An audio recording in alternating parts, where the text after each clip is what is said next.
उत्तर प्रदेश में हर दिन आपके दिल को दहला देने वाली, रूह को कपा देने वाली घटनाएं घटित हो रही हैं। आज हर मां बाप अपनी बेटी के घर से निकलने पर चिंतित रहता है, डरा हुआ रहता है कि पता नहीं हमारी बच्ची सुरक्षित आएगी कि नहीं आएगी, और कोई उम्र की भी सीमा नहीं है। अगर 3 साल की भी मासूम बच्ची घर से बाहर निकल रही है, उसको हैवानियत और दरिंदगी का शिकार बनाया जा रहा है। 6 साल की बच्ची हो, 8 साल की बच्ची हो, 10 साल की बच्ची हो, उसको दरिंदगी और हैवानियत का शिकार आदित्यनाथ जी के राज में बनाया जा रहा है। और मुझे शर्म आती है कि उत्तर प्रदेश के मुख्यमंत्री ऐसी तमाम घटनाओं पर कार्रवाई करने के बजाय, उत्तर प्रदेश में रेप की घटनाओं पर रोक लगाने के बजाय, लखनऊ से लेकर दिल्ली तक, बरेली से लेकर बलिया तक मिशन शक्ति के बोर्ड लगा के माताओं बहनों को चिढ़ा रहे हैं। उत्तर प्रदेश की जनता को अपने चेहरे चमका कर चिढ़ा रहे हैं, अखबारों में करोड़ों रुपए का इश्तेहार और विज्ञापन दे रहे हैं। मैं कुछ घटनाओं का उल्लेख करना चाहूंगा आपके सामने। और अब शायद आपने 73 साल की आजादी में उत्तर प्रदेश में ऐसा कोई शासन नहीं देखा होगा जहां पर बेटियां न्याय की उम्मीद छोड़कर आत्महत्या करने को मजबूर हो। ऐसा कोई शासन आपने नहीं देखा होगा। 73 साल की आजादी में मैं दावे के साथ कह सकता हूं, ऐसा कोई शासन नहीं देखा होगा जहां बेटियां आत्महत्या करने को मजबूर हो। झांसी में छेड़खानी से तंग बच्ची अपने मां बाप को मार्मिक चिट्ठी लिखती है, हमारे साथ छेड़खानी करने वालों से बदला जरूर लेना, आत्महत्या कर लेती है। प्रतापगढ़ में छेड़खानी से तंग पीड़िता आत्महत्या कर लेती है। गोंडा में गैंग रेप से परेशान पीड़िता आत्महत्या कर लेती है। चित्रकूट में दलित युवती को न्याय नहीं मिलता, रेप के बाद थाने के चक्कर लगाते लगाते थक जाती है, आत्महत्या कर लेती है। बुलंदशहर में एलएलबी की छात्रा आत्महत्या कर लेती है। और एक और पीड़िता को जब न्याय नहीं मिलता वो भी आत्महत्या कर लेती है। बुलंदशहर में 2 घटनाएं आत्महत्या की। पूरे उत्तर प्रदेश में बच्चियों के आत्महत्या करने की, महिलाओं के, युवतियों के, छात्राओं के आत्महत्या करने की घटना आती है। पडरौना के अंदर 10वीं में पढ़ने वाली छात्रा स्कूल जाती रहती है, उसको लोग छेड़खानी करते हैं, परेशान करते हैं, उसने अपने शरीर में आग लगा के अपने आप को मार दिया। अब कल्पना कीजिए कोई बेटी अपने आप को जलाकर मारने के लिए किस मानसिकता में मजबूर हुई होगी। और तो और शामली की महिला दरोगा जो एंटी रोमियो की इंचार्ज है, ऐसी महिला दरोगा जिसके जिम्मे मिशन शक्ति पर कार्रवाई करने की जिम्मेदारी है, वो महिला दरोगा कह रही है कि मैं मिशन शक्ति कैसे सफल बनाऊंगी, मेरा तो खुद शोषण हो रहा है पुलिस विभाग में। आप सोच सकते हैं, महिला दरोगा पुलिस विभाग में सुरक्षित नहीं है। ऐसी पुलिस को आप क्या कहेंगे? ऐसे आदित्यनाथ के राज को आप क्या कहेंगे? और मैं ये कहना चाहता हूं कि जो मुख्यमंत्री इतने लाचार और नाकारा हो चुके हैं कि वो बेटियों के साथ हो रहे इस दुर्दंत अपराध और दरिंदगी को, हैवानियत को रोक नहीं सकते, उनको अपने पद से इस्तीफा दे देना चाहिए। उनको अब अपने पद पर रहने का अधिकार नहीं है। अयोध्या के महाराजगंज में एक दलित लड़की के साथ रेप होता है, वो थाने जाती है, उसको पीट पीट के बेल्ट से मारा जाता है, पीट पीट के अधमरा कर दिया जाता है और कहा जाता है तुम समझौता कर लो।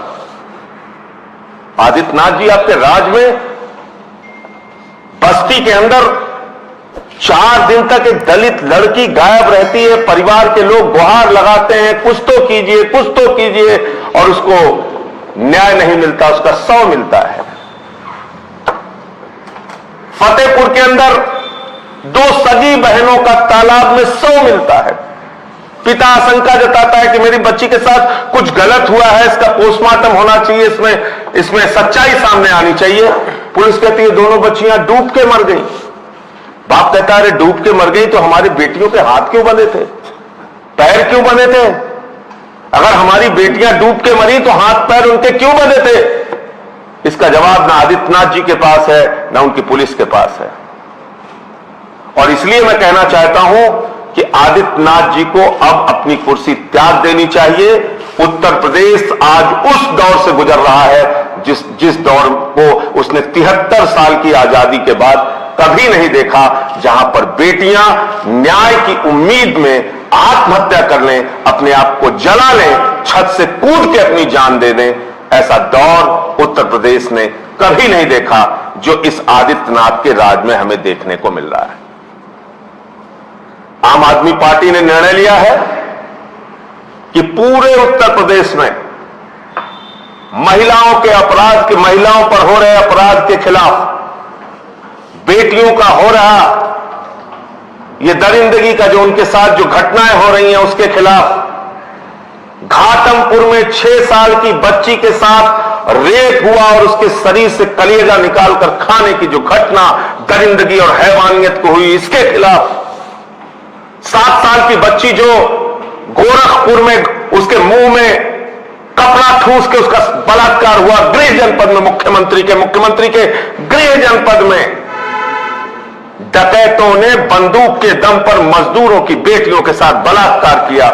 इन घटनाओं के खिलाफ, इन तमाम घटनाओं के खिलाफ आने वाली 26 तारीख को उत्तर प्रदेश के सभी जिलों में महिलाओं को सुरक्षा दी जाने की मांग को लेकर और इन बेटियों के साथ जो अपराध हुआ है उन दुर्दांत अपराधियों के खिलाफ कार्रवाई की मांग को लेकर पूरे उत्तर प्रदेश में आम आदमी पार्टी विरोध प्रदर्शन करेगी, आदित्यनाथ के सरकार के खिलाफ आंदोलन करेगी, महिलाओं की आवाज को मुखर करने का, तेज करने का काम करेगी। बिजली के निजीकरण को लेकर जो बिजली के कर्मचारी वो भी 26 तारीख को धरना प्रदर्शन करने वाले हैं, समर्थन रहेगा उनको? क्या उसको समर्थन रहेगा निजीकरण को लेकर?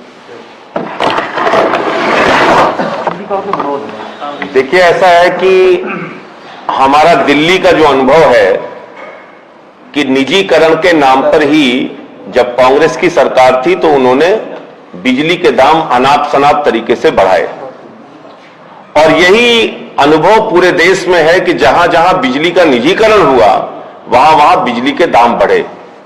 उसकी वजह यह है कि बिजली के लिए जो उपकरण प्राइवेट कंपनियां लगाती हैं उसका दाम 10 गुना 100 गुना ज्यादा बढ़ाकर दिखाती हैं, यानी बिजली के उत्पादन में खर्च ज्यादा दिखाती हैं, और उसका आर्थिक शोषण उपभोक्ताओं से किया जाता है बिजली का दाम बढ़ा के। इसलिए हम लोग निजीकरण के खिलाफ ये जो आंदोलन हो रहा है इसका भी हम समर्थन करते हैं, और हमने निजीकरण के खिलाफ जो पिछला आंदोलन इनका हुआ था कर्मचारियों का, उसको भी अपना समर्थन दिया। संजय भाई, ये बताइए 2022 के चुनाव में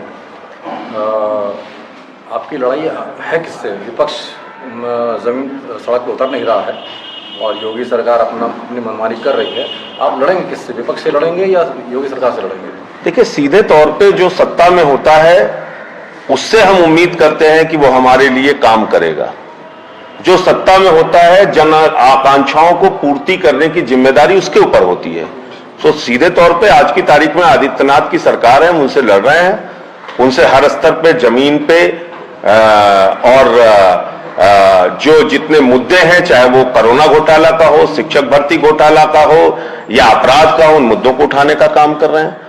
तो सीधी लड़ाई हमारी आज की जो निरंकुश सत्ता है आदित्यनाथ की उससे है।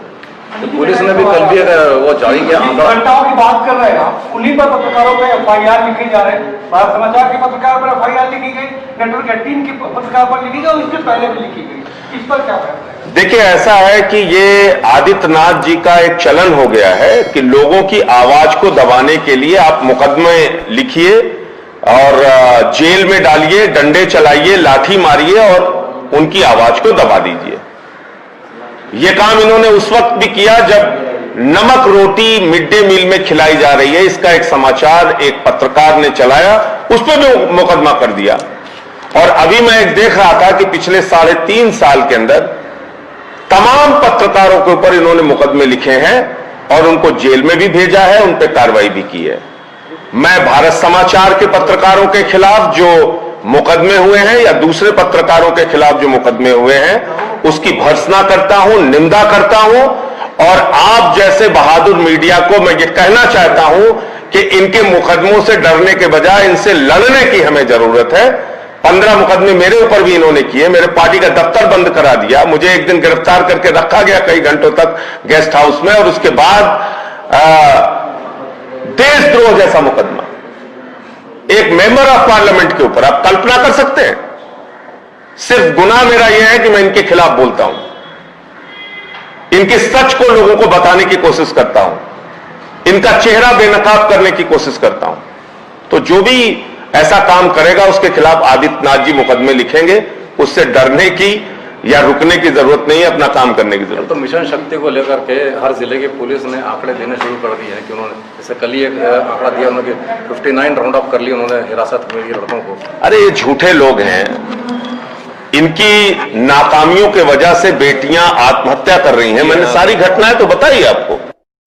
अगर मिशन शक्ति में सफल हो तो बेटियां आत्महत्या क्यों कर रही हैं?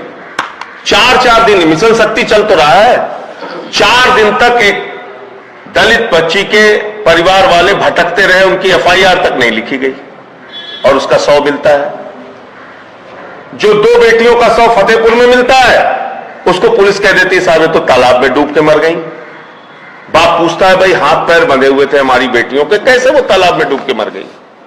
इसी मिशन शक्ति के दौरान वो 6 साल की बच्ची के साथ रेप भी हुआ, उसके शरीर का कलेजा निकाल के खाया जा रहा है। कौन सी सफलता की बात ये लोग कर रहे हैं? तो मुझे लगता है कि ये मिशन शक्ति आदित्यनाथ जी चला रहे हैं और मिशन रेप अपराधी उत्तर प्रदेश में चला रहे हैं, खुलेआम रेप की घटनाओं को